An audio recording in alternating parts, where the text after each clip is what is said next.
आज भी लोगों को मैं देखता हूँ 40 लाख 50 लाख 70 लाख लगा के यूरोप में जाते हैं और उसके बाद उधर वो दिन रात मेहनत करते हैं। मैं अक्सर ये सोचता हूँ कि ये काम आप पाकिस्तान में क्यों नहीं करते। हम यहाँ पे मेहनत नहीं करना चाहते। आपको जिस चीज़ का पैशन है आप उसे बिज़नेस बना लें। तब आप जितनी स्ट्रगल करेंगे मैंने बहुत स्ट्रगल की स्टार्ट पे, लेकिन वो मुझे पैशन था कार्स का, तो मुझे वो स्ट्रगल फील ही नहीं हुआ क्योंकि वो मेरा शौक था। पैशन होना बहुत ज़रूरी है।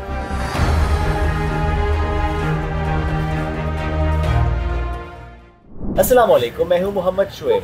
हम क्या देखते हैं, रिश्तों को कंज्यूम किया जाता है जो कि नहीं करना चाहिए। आज एक ऐसी कहानी है कि कैसे दोस्ती के रिश्ते ने, कज़न ने इस बिज़नेस को फ्लरिश किया। किस बिज़नेस को, ये कहानी शेयर करूंगा। मेरे साथ मौजूद हैं ज़बरदस्त दो नौजवान जो कि आपको बड़ा इंस्पायर करने वाले हैं कि अगर ये कर सकते हैं तो आप भी कर सकते हैं। मोइन और बिलाल मेरे साथ। अस्सलाम वालेकुम मोइन भाई, कैसे हैं? वालेकुम अस्सलाम। बिलाल, आपसे स्टार्ट करते हैं।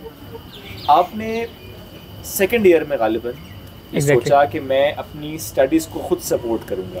बिल्कुल ऐसे। मैं ज़रूर चाहता हूँ कि ज़रा बताएं कि वो उस वक्त हालात क्या थे आपके, अपने फाइनेंशियली, फैमिली के, जो आपने ये सोचा कि अच्छा ठीक है मैं स्टडीज़ तो कर रहा हूँ बट नहीं, मुझे खुद सपोर्ट करना है अपनी स्टडी को आगे चलकर।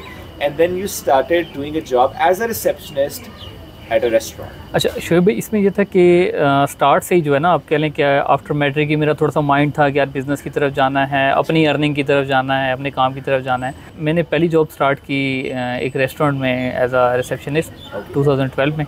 तकरीबन मैंने कोई 1 ईयर वो जॉब की, लेकिन शुरू से एक विजन था कि यार आगे बढ़ना है, आगे बढ़ना है। उस टाइम पे उस लिहाज से बिज़नेस का तो नहीं था, लेकिन जॉब का था कि यार जॉब में भी किसी अच्छे डेजिग्नेशन पे होना है। वो जब मैंने कैशियर की जॉब स्टार्ट की तो तब मुझे था कि यार अच्छा मैंने मैनेजर तक की जॉब के लिए जाना है, फ्लोर सुपरवाइज़र, मैनेजर, इस जॉब तक जाना है। तो उस टाइम पे मैं उस विज़न को लेके चला। फिर जैसे 3-4 ईयर्स मैंने इसी चीज़ को कंटिन्यू किया। 1 ईयर कैशियर की, फिर आगे मैंने होटल मैनेजमेंट साथ में पढ़ी। होटल मैनेजमेंट में स्टडी के बाद मैं होटल मैनेजमेंट में आ गया। फिर जब एक पीक आया कि यार मैं as a manager different setups पे रहा, काफ़ी सारे आउटलेट्स ओपन करवाए। फिर उसके बाद मुझे लगा नहीं यार अब खुद कुछ करना चाहिए। बहुत तेज़ी से आगे बढ़ रहे हैं, मैं इनको बढ़ने नहीं दूंगा, मैं रोकता रहूँगा, आप परेशान नहीं होना। As a receptionist what was your first salary? 7,000। Pocket money नहीं मिलती थी जो आपने सोचा कि मुझे खुद कमाना है? असल में अपनी कमाई का जो मज़ा है ना, वो किसी से लेके नहीं है, चाहे वो पेरेंट्स से भी लेना पड़े। अच्छा, आपकी कहानी ज़ाहिर है वो आप आपने कहा मैट्रिक में ही थे, तो आपकी ये ख्वाहिश, ये सोच थी कि अच्छा बिज़नेस की तरफ जाना है। फिर आपने एफएससी के बाद एज अ रिसेप्शनिस्ट स्टार्ट किया। तो हम आहिस्ता आहिस्ता इस कहानी को आगे लेकर चलेंगे, लेकिन मोइन भाई ने लगता है मैट्रिक में सोच लिया था कि मैंने कुछ करना है, और ये मैट्रिक कर रहे हैं लेकिन साथ गाड़ियों के बिजनेस में आ गए। हमारे यहाँ तो अभी तक कहा जाता है मैट्रिक वाले बच्चे को, आप तुम बहुत छोटे हो, तुमने नहीं करना कुछ। तो आपके यहाँ कैसे अलाउ कर दिया कि ठीक है बेटा जाओ काम करो? शुएब भाई, स्टार्ट से ही मेरा यही था कि मुझे बिजनेस करना है। अच्छा, कितना स्टार्ट से? मैट्रिक से पहले से। जब मतलब आप जब सोचा कि बड़े होके मैं क्या बनूंगा, तो मैं बिजनेसमैन, मुझे बिजनेस करना है। हालांकि मेरी फैमिली में कोई बिजनेसमैन नहीं है। अच्छा। मेरे पेरेंट्स दोनों गवर्नमेंट सर्वेंट हैं। ओके। तो स्टार्ट से यही था कि मुझे बिजनेस करना है। तो बस फिर मैंने मैट्रिक से आहिस्ता मुझे गाड़ियों में इंटरेस्ट बहुत था। वो उस इंटरेस्ट में, उस शौक में मैं इसी बिज़नेस में आ गया और टिल अभी तक वो चल रहा है। अब मल्टीपल बिजनेसेस भी चल रहे हैं। तो इस तरह स्टार्ट हुआ था मेरा। फाइनेंशियली उस वक्त और आज कितना फ़र्क है? अल्हम्दुलिल्लाह बहुत बड़ा फ़र्क है। उसे कैसे एक्सप्लेन करते हैं? मैंने बहुत मुश्किल से 2 लाख रुपए से स्टार्ट किया था गाड़ियों का बिज़नेस भी। अच्छा। ऐसा नहीं है कि मैंने कोई बहुत बड़ी गाड़ी ली थी। पहले ये गाड़ी मैंने मेहरान ली थी 2 लाख जी, और मैं फर्स्ट ईयर में चला गया था। तो मैंने अपने टीचर को सेल की थी। टीचर को ही दे कितना कमाया टीचर से? वो थोड़ा सा। अच्छा। लेकिन वो एक इंटरेस्ट था, और बस उसके बाद फिर वो जर्नी स्टार्ट हो गई। फिर आपने नहीं देखा टीचर है, स्टूडेंट है, फैमिली है। बिजनेस तो स्टार्ट ही फैमिली से होता है। That's a point. Business start he family से होता है। फैमिली से भी इंसान उसी मार्जिन से कमाता है? नहीं, बेसिकली मैंने अर्निंग स्टार्ट करना बहुत अरसे बाद शुरू की। अच्छा। मेरा मकसद उस टाइम शौक था, अर्निंग नहीं थी। तो उस शौक में मैंने बहुत ज़्यादा खवारी की। इस्लाम पूरे पाकिस्तान में मैं घूमा, मैं गाड़ियाँ लेने जाता था। आप सोचें कि अच्छा उस टाइम पे जब आपने स्टार्ट किया है, 2 लाख से स्टार्ट किया, कभी गाड़ी देखने जाना है, कभी गाड़ी लेने जाना है, आप प्रॉफिट भी उस तरह से भी अर्न नहीं कर रहे, तो आप कमा रहे हैं, लगा रहे हैं। तो what was the hardest time at that moment? बहुत हार्डेस्ट टाइम देखा। मैं लाहौर बहुत ज़्यादा जाता था, यहाँ से बस पे जाता था, समनाबाद बाज़ार लगता था। तो हम वहाँ बाज़ार से परचेजिंग करते थे।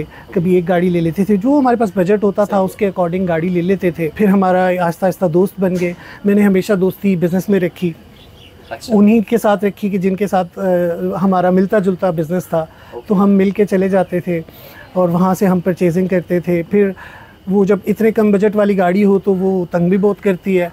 वो कभी कभी इस्लामाबाद पहुँचती भी नहीं थी। अच्छा, हम रास्ते में ही होती थी, ख़राब हो गई, आज इंजन ख़राब हो गया, आज जनरेटर ख़राब हो गया, तो ये चलता रहता था। क्या सक्सेस के लिए ये आपकी नज़र में ये कुलिया है कि अच्छा लाइक माइंडेड लोगों के साथ उठना बैठना, जैसे आपने खुद कहा कि मैंने दोस्ती उनसे रखी जिसका बिज़नेस का माइंड बहुत ज़्यादा ज़रूरी, बहुत ज़्यादा ज़रूरी। अगर आपके दोस्त जॉब कर रहे हैं तो आप एक दूसरे से सीखते हैं। मुझे ये लगता है कि मैं आज तक सीख रहा हूँ। जब लाइक माइंडेड लोगों में आप बैठते हैं तो आपको सीखने को बहुत कुछ मिलता है, आपको आइडियाज़ आते हैं।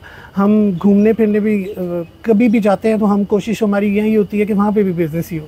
बिज़नेस से नहीं हटते वो, बिज़नेस से हम नहीं हटते। हम कराची जा रहे हैं तो हम बिज़नेस के लिए जाते हैं, साथ हम घूम भी लेते हैं, तो हम इंजॉय करते हैं बिज़नेस। अच्छा, अभी जो कहानी है बिलाल की कहानी ज़रा सेपरेट चल रही है, मोइन की कहानी सेपरेट चल रही है। तो वो जो एक कहते हैं ना ये दो कज़न्स इकट्ठे कब हुए तब उस पर भी बढ़ेंगे। तो बिलाल फिर रिसेप्शनिस्ट के बाद आपने जब होटल मैनेजमेंट की और फिर आपने एक रेस्टोरेंट खोला, मैंने सुना है कि वो रेस्टोरेंट में शॉर्ट सर्किट और सारा पैसा डूब गया। बिल्कुल ऐसे ही है। जब एक्चुअली जब हम दोनों ने स्टार्ट किया, जब सेटअप स्टार्ट किया तो स्टार्ट में That was the first joint venture, right? Exactly. ये कैसे आप दो कजन्स ने कैसे सोचा कि अच्छा इकट्ठे चलते हैं? एक्चुअली मेरी इंडस्ट्री थी क्योंकि मैं होटल मैनेजमेंट से रिलेटेड था और ये कुछ कमा चुके थे। तो मोइन भाई ने मुझे कॉल की कि यार इस तरह एक ऑप्शन है। मैंने कहा चले देख लेते हैं। वो फिर खैर हमने जब देखा, जगह समझ आई, लोकेशन समझ आई, हमने स्टार्ट किया। काफ़ी अच्छा सक्सेसफुल जा रहा था कि सडनली शॉर्ट सर्किट हुआ। एक्सपीरियंस था लेकिन आपका होटल की तरफ कोई एक्सपीरियंस नहीं था? जीरो एक्सपीरियंस था। उस वक्त फेयर था या बिलाल पे भरोसा था? नहीं, बिलाल पे भरोसा था क्योंकि बिलाल उससे पहले मैं बिलाल को देख चुका था। काफ़ी सारे रेस्टोरेंट्स में बिलाल ने उनको बहुत पीक पे लेके गया था। अच्छा, तो मुझे बिलाल पे ट्रस्ट था कि बिलाल कर लेगा। वो अभी तक है, अभी तक कायम है। माशाल्लाह, वो अल्लाह हमेशा कायम रखे इस भरोसे को। ये बड़ा बुनियादी सी बात होती है। सो आपने जब स्टार्ट किया बिलाल, तो उस वक्त आपके लिए फाइनेंशियली मैनेज करना मुश्किल था या नहीं? आप भी थोड़ा बहुत आपने सेविंग कर ली थी और इजी था? थोड़ी बहुत तो जॉब से कर ली थी, लेकिन एक आपको मज़े की स्टोरी सुना देता हूँ। उसमें ये हुआ कि लाइक जब हमने लिया तो तब मेरे पास कोई इतने ज़्यादा पैसे नहीं थे। वही थे जो मैं बयाना दे के आ गया। ठीक है, कोई 1-1.5 लाख रुपया।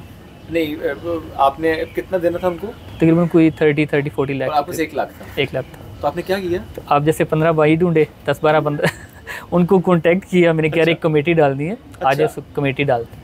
हमने खैर वो कमेटी स्टार्ट की। तो पहली कमेटी जो डालता है वो उसी की हो जाती है। तो वो पहली कमेटी मेरी हो गई। तो मैंने वही वाले पैसे रेस्टोरेंट्स में दे दिए। फिर कितने दिए थे? मोइन भाई ने तो मुझे बहुत सपोर्ट किया है। इन्होंने तो एक्स्ट्रा किया है। ये आज तक इनको ना खाली देखिए कोई ना कोई कमी छोड़े कमेटी डालनी पड़ेगी। नहीं, वो अगर मैं इनको बताता ना तो वो भी ना करना पड़ता। हाँ, वो मैं आगे जाके आपको बताता हूँ कि इतने पैसों के लिए नहीं करते। कितनों के लिए करते हैं आगे जाके पूछेंगे। सो आपने जैसे 10-15 दोस्तों को भी जमा किया, तो कोई फेयर था बिलाल उस वक्त यार मैं दोस्तों से फर्स्ट टाइम फॉर श्योर आप ले रहे होंगे ऐसे ही? एग्जैक्टली, क्या मैं रेस्टोरेंट में लगाऊंगा, कुछ हो गया मैं कैसे दूंगा? टोटली रिस्क, बिजनेस है ही रिस्क है and you are a risk taker. Exactly, आप रिस्क टेकर हैं? जी, रिस्क तो लेना पड़ता है, लेकिन रिस्क लेने में और बेवकूफ़ी में मुझे ये लगता है कि बहुत बड़ा फ़र्क है। आपको पहले समझ आना चाहिए। आप चाहे उसके लिए जॉब करें, चाहे बिल्कुल ज़ीरो से स्टार्ट करें, आप समझ के करें। अगर आप समझे बगैर समझे करेंगे तो आप अपना पैसा तो डबोएंगे ही, लोगों का भी डबो देंगे। किसी का ना डुबोना भाई पैसा। Coming back to the committee thing, फिर वो पैसे इकट्ठे हुए, आपने रेस्टोरेंट स्टार्ट किया। एग्जैक्टली, तो टाइम से फिर कमेटियाँ पूरी कर ली अल्हम्दुलिल्लाह। और आज तक लोगों का ट्रस्ट है मार्केट में अल्हम्दुलिल्लाह। एक अच्छा इमेज बना हुआ है कि कभी किसी के साथ कोई इस तरह की हमने नहीं की। तो वो खैर फिर हम लोग तकरीबन कोई 1 ईयर तक हमने उसको कंटिन्यू किया। फिर उसके बाद शॉर्ट सर्किट हो गया। जब शॉर्ट सर्किट हुआ तो उसमें कुछ भी नहीं बचा। उस मोमेंट में जाएंगे बिलाल कि जिस वक्त आपको मालूम हो कि शॉर्ट सर्किट हो गया? What was the moment? आप उधर थे, आप घर थे, बताया गया, देखा, व्हाट एक्चुअली हैपेंड? एक्चुअली उसमें तो ये हुआ कि मुझे मोइन भाई की कॉल आई कि यार इस तरह रेस्टोरेंट में शॉर्ट सर्किट हुआ है, रेस्टोरेंट में कुछ भी नहीं बचा। आप उधर ही थे? मैं सोया हुआ था, सुबह 6 बजे का टाइम था। पहले आप बताएं कि जब आपको मालूम है short circuit, what was the first thing that comes to your mind? मुझे फ़ोन आया हमारी बिल्डिंग में, जहाँ पे हमारा रेस्टोरेंट था, वहाँ पे नीचे स्नूकर क्लब था। तो उनके ऑनर का मुझे फ़ोन आया कि रेस्टोरेंट में आग लग गई है। मुझे लगा कि मे बी कुछ एक साइड पे किचन में लगी होगी। मैंने इतना ज़्यादा सीरियस नहीं लिया कि अगेन कॉल आई कि रेस्टोरेंट जल रहा है, आप जल्दी पहुँच जाए। तो वो नींद में उठते उठते बस फिर जब मुझे होश आया तो मैं F7 में हमारा रेस्टोरेंट था इस्लामाबाद में, तो वहाँ पहुँचे। तो जब पहुँच के देखा तो उस टाइम फायर ब्रिगेड आ चुका था, काफ़ी सारा उन्होंने कंट्रोल कर लिया। सुबह सुबह का टाइम था, ट्रैफिक नहीं थी, तो वो फ़ौरन पहुँच गए थे, लेकिन उस टाइम तक कंप्लीट जल चुका था, मतलब कुछ भी इसमें हाँ, कुछ भी मैं भी पहुंच गया था। लेकिन जब देखा तो मतलब उसमें ना एक तो सुबह का टाइम था, मार्केट में कोई बंदा नहीं है, कोई कुछ नहीं है। सुबह 5-6 बजे के करीब आग लगी। नॉर्मली ये होता है ना कि यार अगर आपके किसी लाइक ऑफिस आवर्स में हो रहा है तो उसमें क्या होगा कि कोई ना कोई लोग करीबी या जल्दी हेल्पलाइन पे कॉल कर देगा, कुछ कर देगा। उस टाइम पे कोई नहीं था और यकीन करें कि उसमें कोई चीज़ नहीं बची, एक चीज़ भी नहीं बची थी। और ज़ाया पे तिनका करके छोड़ा और उस टाइम पे तो जो हालत थी, जो कंडीशन थी कि ख़ुद को यकीन नहीं हो रहा था कि यार ये हुआ क्या हमारे साथ। किसने किसको हौसला दिया? बड़े थे इन्होंने हौसला दिया। आप परेशान ज़्यादा हुए? डेफिनेटली बहुत, क्योंकि ये तो ऑलरेडी बिजनेस में था, मेरा तो फर्स्ट था, तो मुझे थोड़ा सा वो था कि यार मतलब सब कुछ डूब गया, अब दोबारा फिर वहीं से स्टार्ट करना है जहाँ से छोड़ा था। कुछ उसका अंदाज़ा लगाया कितना नुकसान हुआ? 60-70 लाख के करीब। और ये 1 साल चला था उस वक्त तकरीबन। और फिर उस वक्त मोइन भाई ने लगता है फिर ज़्यादा सपोर्ट। फिर उस टाइम पे मोइन भाई का यार कोई नहीं खैर है, ये खैर है, मैं पार्ट ऑफ लाइफ, कोई मसला नहीं और पैसे कमाते हैं नहीं। फिर इन्होंने कहा यार जो मेरे पास है वो भी भेज दूंगा, लेकिन जो है ना चला लेंगे दोबारा। तो मोइन भाई उस वक्त आपको लगा कि नहीं ये चीज़ एक हो चुकी, that was your first experience for a restaurant, तो आपने सोचा कि नहीं अब ये तो हो गया है, कुछ और करते हैं, दोबारा इसको नहीं ठीक करते या दोबारा इस पर इन्वेस्ट नहीं करते हैं? नहीं, ऐसी कोई थॉट नहीं आई? नहीं, ऐसी कोई थॉट नहीं आई शुएब भाई। एक्चुअली जब हमारा रेस्टोरेंट चला था उस टाइम तक माशाल्लाह हम रेस्टोरेंट में बहुत पीक पे उस रेस्टोरेंट को लेके जा चुके थे, तो हमें अब अंदाज़ा हो गया था कि इंशाल्लाह इसको दोबारा चलाना हमारे लिए कोई मसला नहीं है। तो बस वो परेशानी थी रेनोवेशन की, वो हमने फिर करवा ली थी किसी तरह। अच्छा, करवाने का बेच क्यों दिया फिर हम इधर मेगाजोन में आ गए थे। अच्छा, बड़े सेटअप में जी, हमें यहाँ आना था। तो वो उसके लिहाज से ज़रा छोटा सेटअप था। तो हम चाह रहे थे कि हम एक ही जगह सब कुछ मैनेज करें, टाइम नहीं दे सकते। आप दोनों ने कि अच्छा F9 पार्क मेगाजोन में जाना है और यहाँ पे इस सेटअप को लेकर आना है, because Megazone was not like this before. Actually इसमें ये है ना कि इसमें हमने नहीं सोचा, वो कहते हैं ना कि यार आपकी नीयत साफ़ हो तो आपको मंजिल मिल जाती है। हमारे एक भाई हैं, उन्होंने सोचा कि जब हमारा वो शॉर्ट सर्किट हुआ, जी लाइक माइंड, तो उन्होंने हमें कहा कि यार आज मैं आपको स्पेस यहाँ पे देता हूँ मेगाजोन में, क्योंकि वो एक हमदर्दी भी होती है, फिर दोस्ती यारी में आप लोग लिहाज भी करते हैं। फिर जब आए तो फिर हमने एक ट्रस्ट भी होता है, एग्जैक्टली काम करेंगे वो अच्छा ही करेंगे, बिल्कुल ऐसे ही है। फिर हमने ये रेस्टोरेंट्स का स्टार्ट किया, फिर साथ में तो एक्सप्लेन करेंगे बिलाल, जब आप आए उस वक्त मेगाजोन क्या था और ज़रा अभी क्या है उसको हम थोड़ा सा एक्सप्लेन करेंगे। जब एंटर हुए अंदर से पूल का एरिया, ये वाला एरिया, बिकॉज आई रिमेंबर चूँकि बहुत सालों से हम देखते आ रहे हैं मेगाजोन को, तो ये ऐसा नहीं था जैसा अब है, बिल्कुल ऐसे वेरी वेल डेवलप्ड नाउ। तो कैसा था उस वक्त? उस टाइम पे तो यकीन करें कि यहाँ तक गाड़ी नहीं आती थी। गाड़ी आपको जो है ना वो पार्किंग में खड़ी करनी पड़ती थी, और जब आप पैदल आते थे और आप आगे आके हालात देखते थे, इवन किसी भी बंदे को हम बताते थे कि यार हम यहाँ पे इस तरह का वेंचर स्टार्ट करने जा रहे हैं कुछ भी, तो हर दूसरे बंदे ने डीमोटिवेट ही किया था कि यार नहीं पॉसिबल कि यहाँ पे कोई चीज़ चले, यहाँ पे पहले फ्लॉप हो गया। लेकिन हमने एक माइंडसेट बनाया हुआ था कि यार अब तो कश्तियाँ जल गई हैं, तो अब तो कुछ नहीं हो सकता, दूसरी ऑप्शन नहीं है, तो इसी को ही हमने आगे लेके चलना है। तो अल्हम्दुलिल्लाह अभी आपके सामने है। And then you started with Capacious. Exactly. What was the idea behind this Capacious from K? Capacious से के लाइक Capacious तक कुशादा, खुला, ठीक है। तो फिर वो ग्रीनरी से रिलेटेड और वो थोड़ा सा उस थीम को लेके चलना, शुरू से मेरा माइंडसेट ये था कि यार रेस्टोरेंट इंडस्ट्री में स्पेशली एक चीज़ होती है कि यार इवन कोई भी बिज़नेस आप स्टार्ट करते हैं तो उसके लिए आपको मार्केट से हट के कोई आइडिया देना पड़ता है, ठीक है। चाहे वो थीम हो रेस्टोरेंट की, फूड क्वालिटी हो, कुछ भी हो, लेकिन यूनिक हो, जहाँ पे लोग जाना पसंद करें। कैपेशियस की मेरे ख्याल में एक ख़ासियत यही है कि लोग यहाँ पे आके सेल्फीज़ बनाना, लोग व्यू के लिए आते हैं, बर्थडे फूड के लिए भी आते हैं, ठीक है। बल्कि अच्छा दोनों ऑप्शन है, एक आप आए खाएं और साथ बर्न करें साहब, बिल्कुल है। दूसरा है कि आप पहले बर्न कर लें फिर आप आके बैठ जाएं। तो दोनों ऑप्शंस आपके पास हैं, if you want to gain weight और लूज वेट, ये दोनों काम आप लोग, और दोनों कैटेगरीज के लोगों के लिए भी हैं, जो सिर्फ खाना चाहते हैं उनके लिए भी ऑप्शन है और जो सिर्फ जो खाना खा के आए हैं वो बर्न करना चाहे उनके लिए। अच्छा, मैगज़ीन की जब हम बात कर रहे हैं, क्योंकि हमने ये भी डिस्कस किया कि पहले कैसा था, आज कैसा है, जो लोग विजिट करते हैं बहुत सारे इसके रिव्यूज़ देते हैं, की अट्रैक्शंस क्या हैं आपके इस बिज़नेस में, जिसने इस बिज़नेस को अलाइव रखा है, जिसने इसको बूम दिया है? इस्लामाबाद की स्पेशली बात करें तो यहाँ पे जो है ना खाने पीने के अलावा वैसे कोई एक्टिविटी या कोई इस तरह की कुछ भी नहीं था। किसी ने भी कोई आउटिंग के लिए जाना है, कहीं जाना है, तो उसको ये होता है कि आज चलो रेस्टोरेंट चलते हैं, कोई मेहमान आ जाएं, कुछ आ जाए, फैमिली के साथ कोई इवेंट है, रेस्टोरेंट चलते हैं, कुछ भी हो रेस्टोरेंट चलते हैं। खाने पीने के अलावा मशहूर है ना कि क्या कर रहे हो, खा रहा हूँ, क्या करने जा रहे हो, खाने जा रहा हूँ, क्या करके आए हो, खा के एग्जैक्टली। हमने थोड़ा सा एक मार्केट में जो चीज़ गैप थी उसको कवर करने की कोशिश की है कि कुछ इस तरह की एक्टिविटीज़ होनी चाहिए जो हेल्दी भी हों और खाने पीने से थोड़ा सा हट के भी हों। खाने पीने को साथ साथ रखा है कि जो लोग खाने के बगैर नहीं ज़िंदा रह सकते, ज़िंदा तो खैर कोई भी नहीं रह सकता, लेकिन जो बहुत ज़्यादा जिनको होता है कि हर टाइम आउटिंग उनके लिए भी ऑप्शंस हैं। और बाकी इसके अंदर आप देखते हैं जिम है, स्विमिंग पूल है, सुहाना है, स्टीम है, बच्चों के लिए किड्स पूल है, बच्चों के लिए बहुत सारी गेम्स हैं, बॉलिंग है, समर कैंप चल रहा है, एग्जैक्टली बूट कैंप्स चल रहे होते हैं, बिल्कुल ऐसे ही है। तो ये है वैसे बहुत ज़्यादा इसी वजह से तो जी इसी वजह से तो देखें, वो कहते हैं ना शौक में इंसान जो है ना, ये भी जैसे मोइन भाई भी गाड़ियों के शौक में कारोबार में आ गए, तो इसी तरह रेस्टोरेंट्स का भी सेम यही है कि यार शौक में जो है ना रेस्टोरेंट इंडस्ट्री चूज़ की और वही फील्ड बन गई। वैसे बिलाल आपको खुद भी आता है कुछ बनाना? नहीं, उस तरह नहीं आता।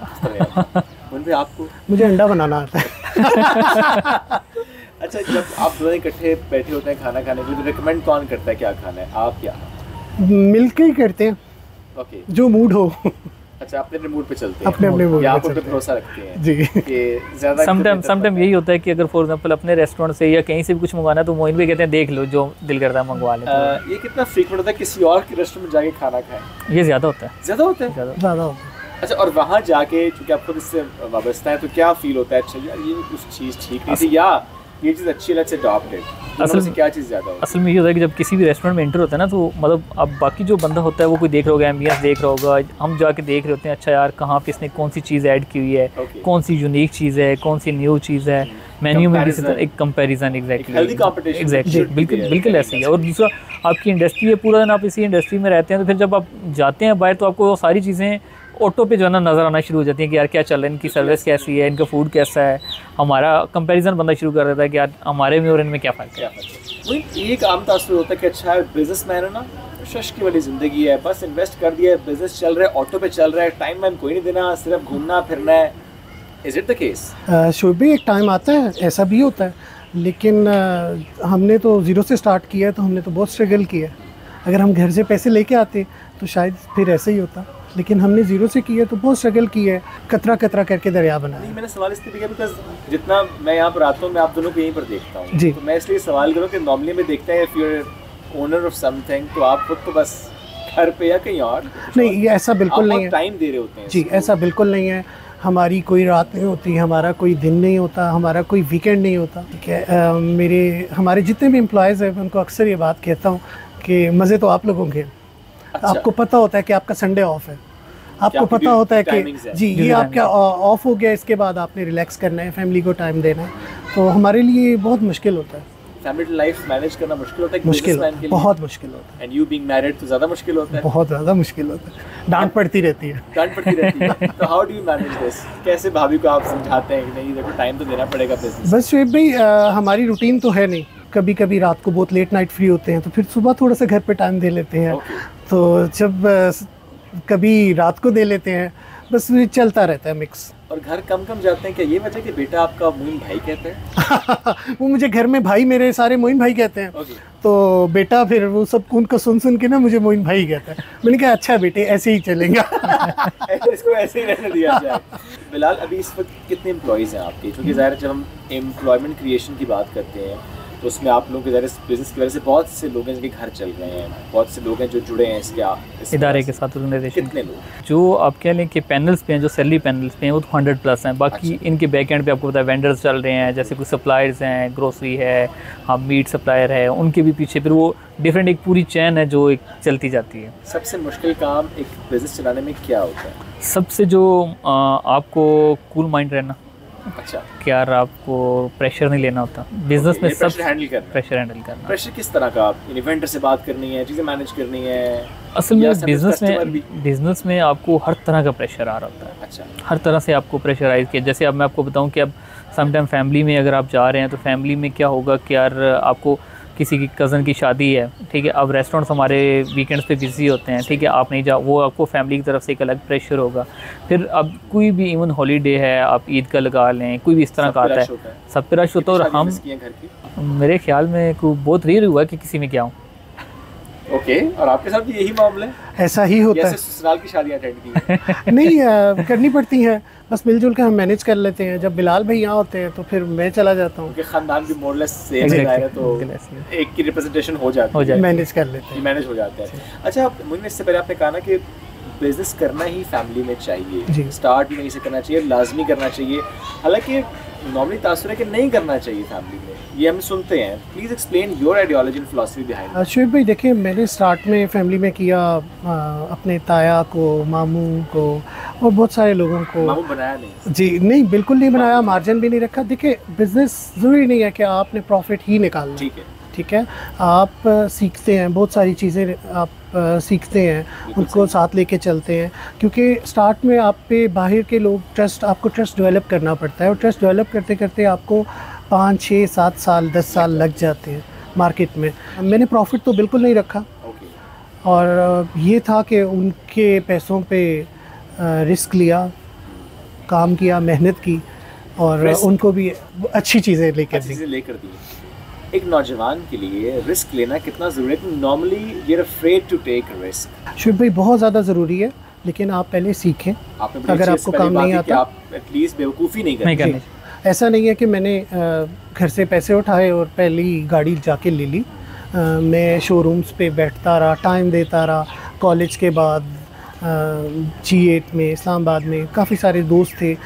मेरे दोस्त मुझसे काफ़ी सारे बड़ी एज के थे, हमेशा से ही, और आज तक है। इसका फ़ायदा हुआ? जी, बहुत फ़ायदा हुआ लर्निंग की।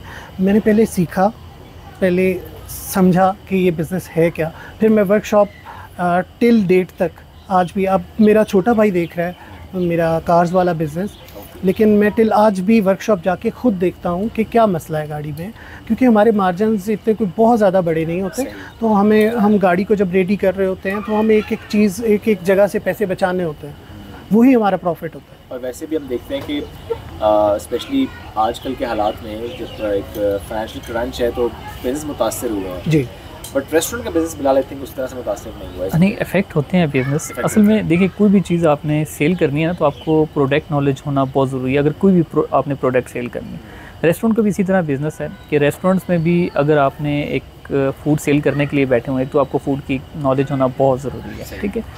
सेकेंडली, आपको अपने क्लाइंटेज का पता हो कि यार मेरी टारगेट ऑडियंस कौन सी है। तीसरी चीज़, आपको बेचनी आनी चाहिए। अगर आपको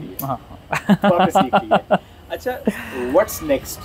इस मेगा जोन की सेटअप के बाद कहाँ जा रहे हैं? अभी जहाँ जहाँ मोइन भाई कहते हैं हम तो वहाँ चल पड़ते हैं साथ साथ। कहाँ लेकर जा रहे हैं इस दफ़ा? इस बार हमारा प्लान है इंशाल्लाह एक्सप्रेस वे पे हम जा रहे हैं, इसी की ब्रांच बना रहे हैं, पूरा एक एंटरटेनमेंट हब बना रहे हैं। अच्छा जी, इस लेवल की है, इससे छोटा सेटअप है, इससे बड़ा? इंशाल्लाह इससे बड़ा सोन जी, हमने जगह ले ली हुई है, काम जारी है, स्टार्ट है। एक्सप्रेस वे यू मीन वो आसपास की काफ़ी लोकेलिटीज़ हैं जो कि उससे जी, उसके नज़दीक Gulberg airport housing society, DHA, काफ़ी सारी सोसाइटीज़ हैं, और वहाँ पे कोई भी ऐसी एंटरटेनमेंट हब, इस्लामाबाद में तो खैर ऐसा मेगा जोन जैसा कोई सेकंड ऑप्शन नहीं है, और अब हम इसे यहाँ लेके जा रहे हैं। देन इंशाल्लाह फिर डोमेस्टिक पूरे पाकिस्तान में और ग्लोबली भी हमारा इरादा है इंशाल्लाह। ओके, स्टार्टिंग फ्रॉम इस्लामाबाद और लोकेशंस पे, देन पूरे मुल्क में इंशाल्लाह, एंड देन इंटरनेशनल। जी, इंटरनेशनल बिल्कुल इंशाल्लाह, क्योंकि हमेशा आपने सुना है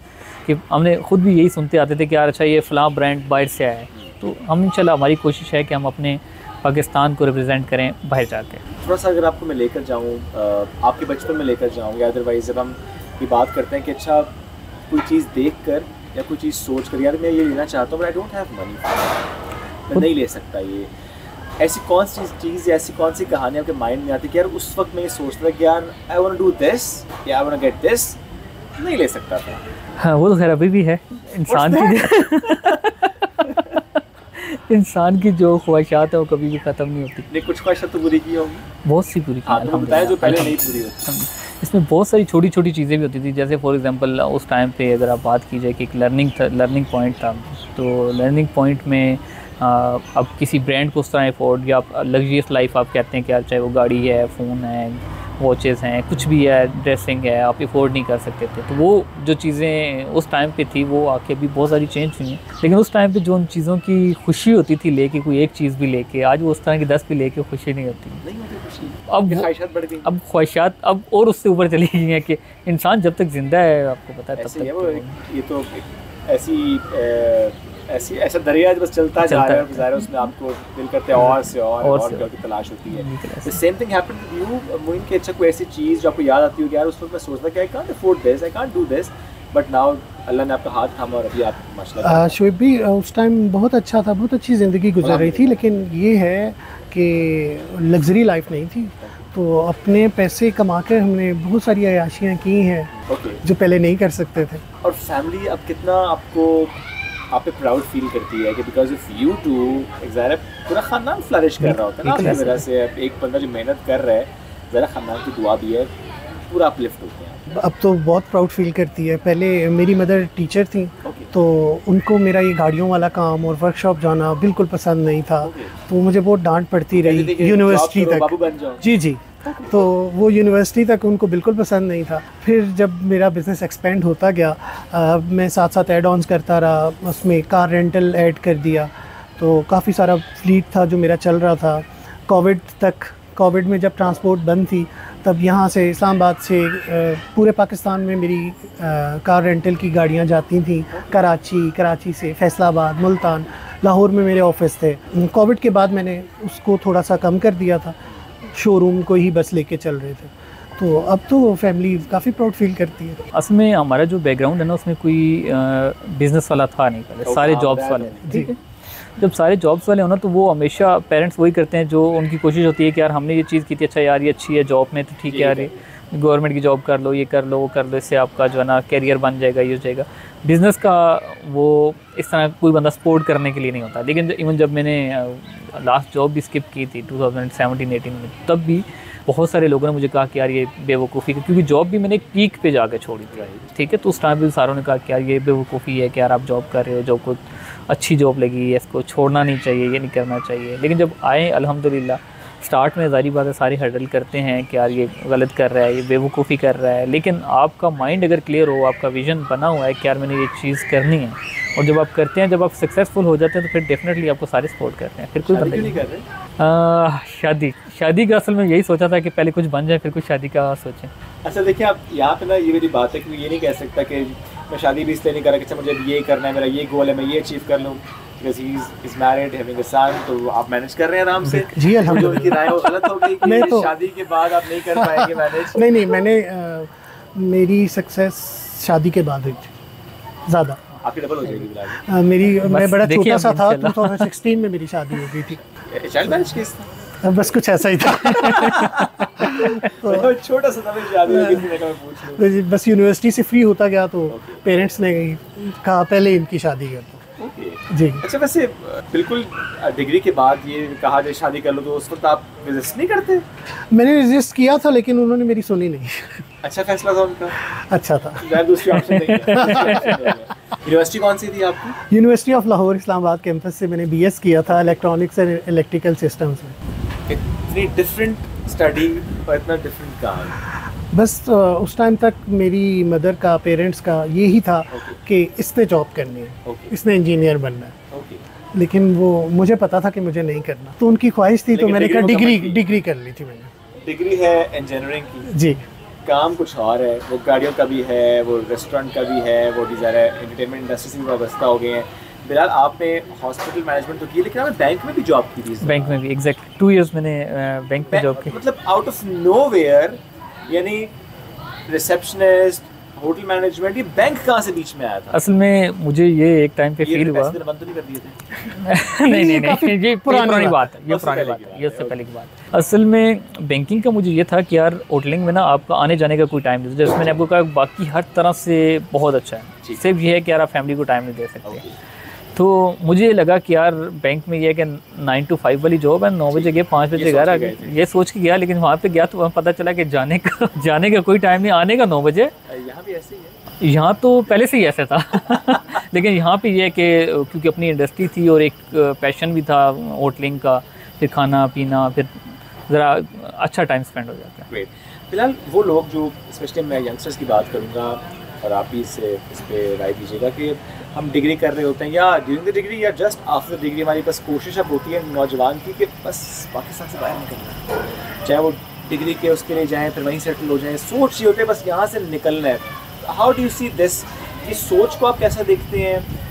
ये जो मायूसी है, नाउमीदी है हमारे नौजवानों में, उसको आप कैसा देखते हैं? असल में मेरे अपने काफ़ी सारे दोस्तों ने भी यहाँ से बाहर मूव किया, लेकिन मैं उनको जब देखता हूँ वहाँ पे जितनी वो स्ट्रगल करते हैं, वहाँ पे वो उबर चला रहे हैं, कोई फूड डिलीवरी का कर रहा है, अच्छे खासी यहाँ से डिग्री लेके उसके बाद वहाँ से जाके दोबारा ज़ीरो से स्टार्ट करते हैं, लेकिन वो यहाँ अपने मुल्क से नहीं करना चाहते। उसकी एक रीज़न ये है कि लोगों का एक माइंडसेट बना हुआ कि यहाँ पे जो भी कर लो कुछ नहीं बनेगा, ठीक है, लेकिन एक्चुअल में ऐसा कुछ नहीं है। इवन मेरे पास, मैं आपको बताऊँ, मेरी टीम मेंबर्स में, मेरे स्टाफ में बहुत सारे ऐसे लड़के आए जो अगर किसी ने एज आ वेटर भी स्टार्ट किया है, ठीक है, वेटर को फॉर एग्जांपल आज से 5-6 साल पहले की बात की जाए तो 18-20 हज़ार सैलरी होती थी, ठीक है, और आज वो लड़के 150-200K तक सैलरी ले रहे हैं, और बहुत सारे उनमें से ऐसे हैं कि जो अच्छी जगह पे अपना बिज़नेस भी स्टेबल कर गए हैं। उसकी रीज़न सिर्फ ये है कि मैं स्टाफ को भी अक्सर, अगर हमारी कोई मीटिंग या ब्रीफिंग को, मैं यही कहता हूँ कि यार हमारे पास 2 तरह के लोग आते हैं, ठीक है, एक आते हैं लर्निंग के लिए, एक आते हैं अर्निंग के लिए,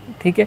अब जो अर्निंग के लिए आता है ना, वो अपना सिर्फ टाइम देखता है कि यार मेरा ये ड्यूटी ओवर था, अच्छा मैंने ड्यूटी अपनी पूरी की और मैं गया। लेकिन जो लर्निंग के लिए आता है वो अर्निंग भी करता है और वो आगे ग्रो भी करता है, ठीक है। आप कह लें कि शायद हम उन्हीं में से हैं कि यार हमारा फर्स्ट से स्टार्ट से पैसा कमाना विजन नहीं था और अभी तक नहीं। लर्निंग है। ये सोच कैसे आई? इस सोच का क्रेडिट किसको देते हैं?